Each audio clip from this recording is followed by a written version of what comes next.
आंसू सुख और दुख के साथ ही होते हैं। हमारे जीवन में कुछ भी हो, चाहे ज़्यादा खुशी हो या फिर दुख, सबसे पहले आंसू आते हैं।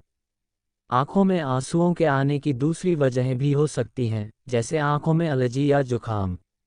इन सब कारणों के अलावा कुछ लोगों की आंखों में पूजा करते वक्त भी आंसू आ जाते हैं। लेकिन क्या आप जानते हैं ज्योतिष के अनुसार इसकी एक खास वजह होती है? तो आइए जानते हैं पूजा करते वक्त आंखों में आंसू आने का क्या अर्थ होता है।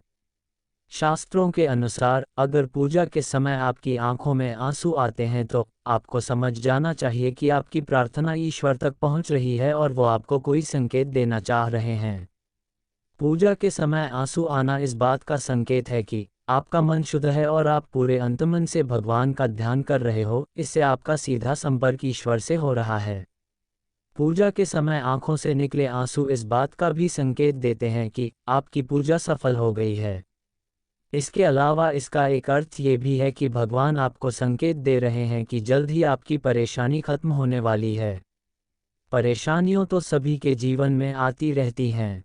ऐसे में हमें कभी न तो इससे घबराना चाहिए और न ही डरना चाहिए, बल्कि हिम्मत जुटाकर संयम और बहादुरी से उनका सामना करना चाहिए। ईश्वर कई बार अपने भक्तों की परीक्षा ले रहे होते हैं, जिसे हमें खुश होकर पार करना चाहिए। शास्त्र कहते हैं कि अगर सच्चे मन से कोई पूजा की जाए तो उसे भगवान सदैव स्वीकार करते हैं। इसके अलावा कहा जाता है कि अगर पूजा करते समय किसी व्यक्ति को उबासी या नींद आती है तो इसका अर्थ है कि उस व्यक्ति के मन में दो तरह के विचार चल रहे हैं। आप ये भी कह सकते हैं कि दोहरे विचार होने की वजह से उस व्यक्ति का पूजा में मन नहीं लग रहा है, जिसके कारण उसे नींद और उबासी आ रही है।